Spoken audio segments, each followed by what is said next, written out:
नमस्कार दर्शक बंधु मु दिव्यलोचन महंत ऑल लिमिटेड फार्मिंग चैनल को स्वागत करुच्ची।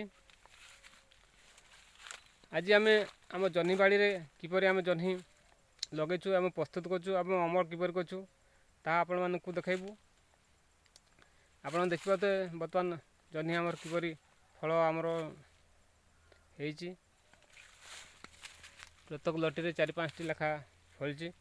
आम सकाळे आज प्रोडक्शन देइतु आम 4-5 दिन है प्रोडक्शन आमर आरंभ होइची।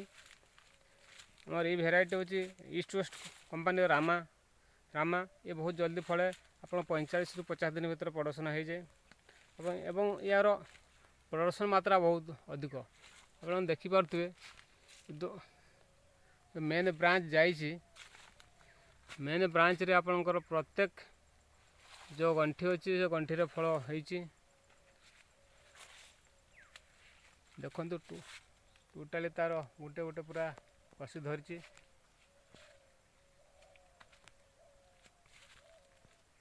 प्रत्येक लटी रे 4-5 टा लाख फल होइची। सकाळे तुला हला देखु आमर कसी किपरि अच्छी सब जगार अच्छी फलची।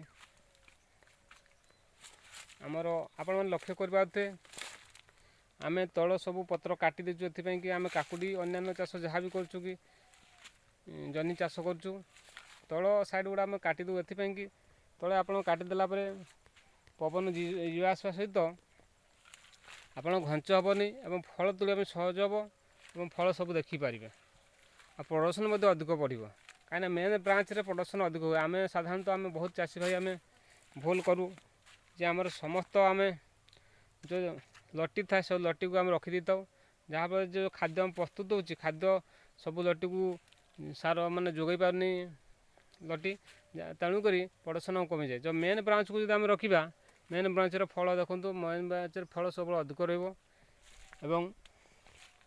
गछटी अधिक दिन फल फड़ी पार।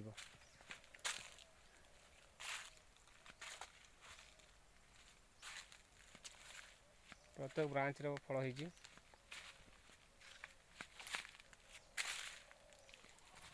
एटारे आमर हाराहारी 1200 ରୁ 1300 पाखा भी मंजी पुता है। गोटे गोटे आम मंजी पुतीचु लक्ष्य कर पारे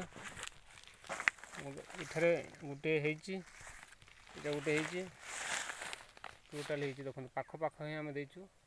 वर्षा आमर प्रबल वर्षा हवा सहित मध्य गछ आम किसी है नथी लटी किसी हैनी कहीं आम देखो बेड को हाइट रखुचु और मल्चिंग व्यवहार कर तेणुक मल्चिंग व्यवहार करने निहाती दरकार और ड्रिप इरिगेशन करने दरकार। आपंकर बर्तमान देखु सरकार तरफ सब सब्सिडी रही ड्रिप इरिगेशन रे तो ड्रिप इरिगेशन देला आम फर्टिगेशन आम सुविधा कर लक्ष्य कर पारे।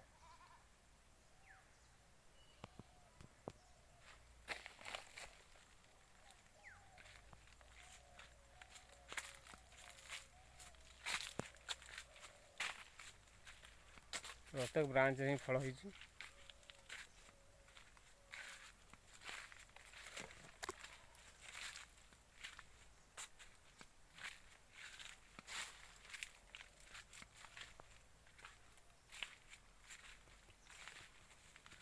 सकाळे तोड़ला फल रही